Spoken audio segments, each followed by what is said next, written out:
Hi everyone and welcome back to my channel. So today I'm going to talk to you about the core.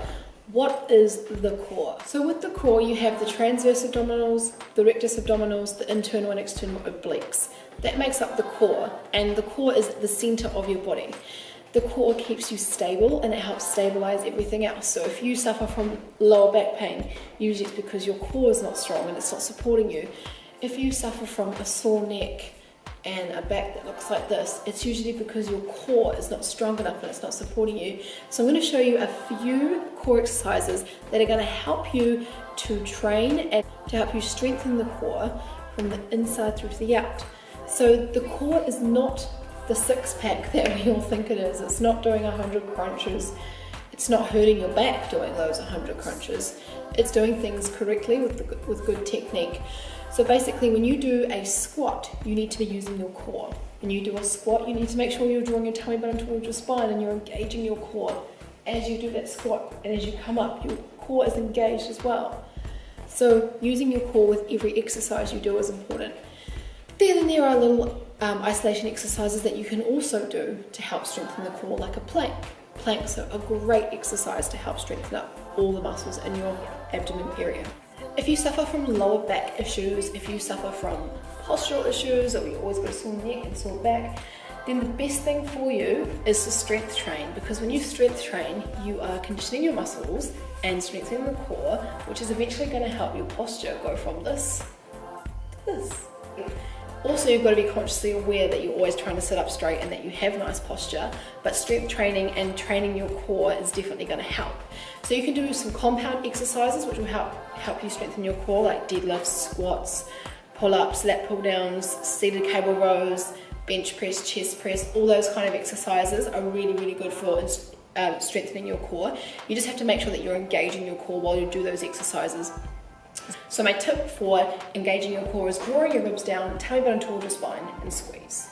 Now you can practice doing that when you're not doing any exercises, when you're just standing, say you're in the line for the supermarket and you've been told by your trainer or your physio that you need to start engaging your core more, so you can just be sitting there while you're doing your shopping, practice engaging the core and releasing, engaging the core and releasing. So there are little things you can do to practice that core engagement, which is going to help you with your exercises in the gym, which is then going to help you in everyday life with feeling stronger, taller, more open, free, less tight, less headaches, less pain in the necks, less sore backs. My number one tip for strengthening your core is strength training, doing compound exercises.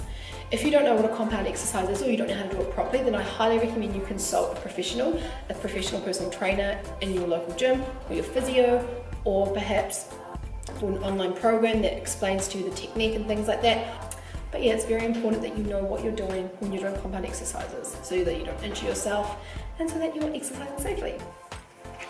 So the transverse abdominals, which are the deeper muscles in your core, are a little bit harder to activate, and these are the muscles that people find harder to use when doing core exercises.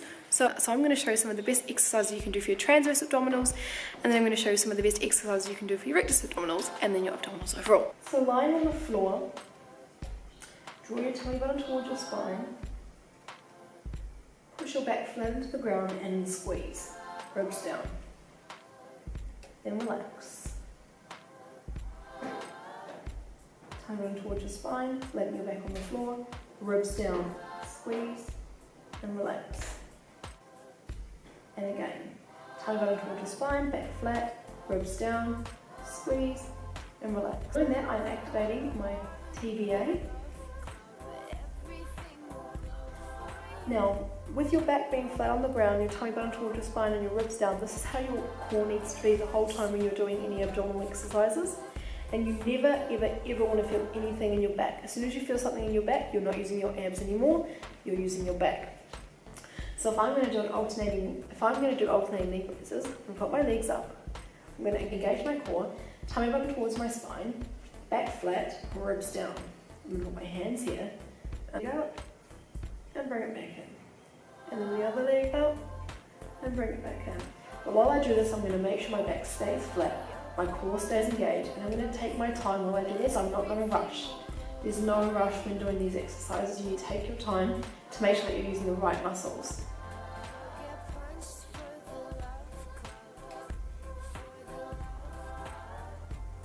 So those were alternating leg raises. Another one I'm going to show you are leg raises. One thing you need to remember with leg raises is that it's not a competition as to who can get their legs closest to the ground. It's about you engaging your core, making sure your back stays flat, and again, you're feeling no pain in your lower back. So your legs go up, and you then just go down as far as you possibly can without your back coming off the ground. So it doesn't matter if they're here, here, or here. What matters is that your back is not coming off the ground and you're not arching your back either. So nice control. See, I'm not even going that far, but I can still feel my abdominals shaking, which means they're working.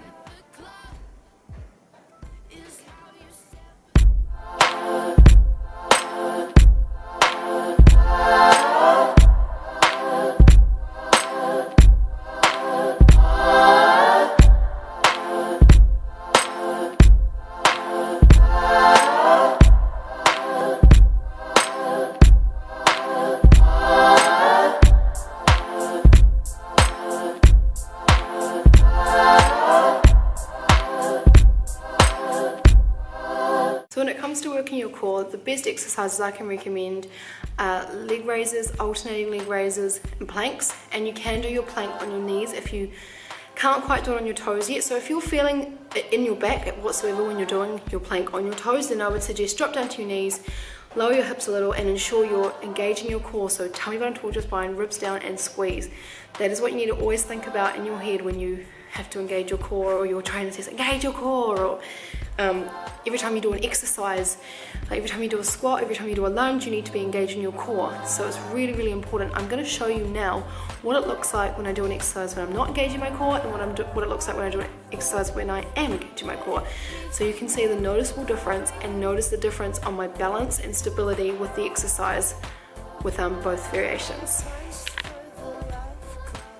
So take a lunge for example. This is me doing a lunge with my core engaged. This is me doing a lunge with my core not engaged. It's really hard.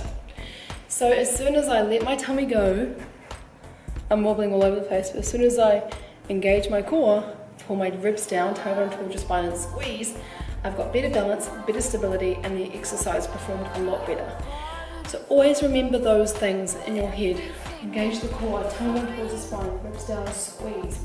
Instantly you've got better posture, you feel stronger, and every exercise is going to be done 10 times better than what it was when you're not engaging your core.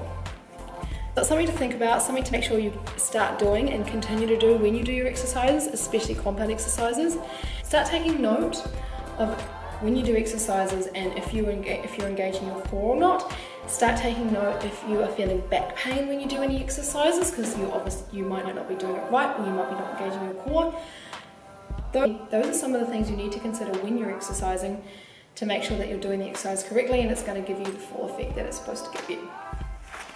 So there are just a couple of core exercises that I want to show you using the Pilates balls that I use when I do my bar classes, my bar attack classes, and the ladies love this exercise. So place the ball behind our back. This here is giving us a bit of extra stability. Bring the legs up, doesn't matter if they're not straight, and hold your arms. This here is a hold, you hold this for usually about 30 seconds without landing on the ball, bringing yourself up. Your whole body is shaking because you're working your tummy muscles. You don't want to feel any back pain on this, the ball will help with that. And then another thing we do is we do crunches on this ball. I will never do crunches with anyone when they are like this. This is a no-go for me with crunches. You're at too much risk of injuring your neck and your lower back. So I will always use a Pilates ball or a Swiss ball with clients if we're doing those exercises. Pilates ball is a great support. So if we do a crunch, we keep our feet flat, legs up, and we come up. Again, you feel that shaking feeling, like a shuddering feeling in your abdominals. Come up. And I don't put my hands around my neck because I'm not tempted just to pull my neck forward. I put my hands just by my ears and bring my hands up as my body comes up with the motion. And then the next one we do is a side crunch. So again, I leave my hands here by my ears and I'm just crunching to the side.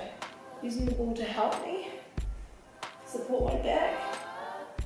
Again, if you feel any back pain, that means you're not using your abdominals enough, and I'll just go back to those simple exercises like the alternating leg raises and the little leg raises and the planks on your knees until you feel strong enough. Don't feel you have to rush into doing these exercises if it's painful in your back and you literally just can't do the exercise. And then the other one we do is elbow tense, so opposite elbow to opposite knee.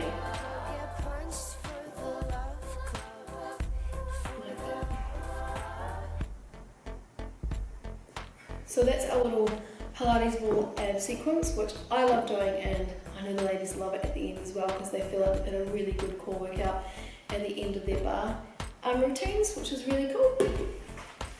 Hope you all enjoyed this little video about the core. I really enjoyed making it. I really love making videos with little fitness tips because obviously that's what I do every day. I'm a personal trainer. It's my profession to help people with their health and fitness and moving them with their bodies to function better, move better, feel better.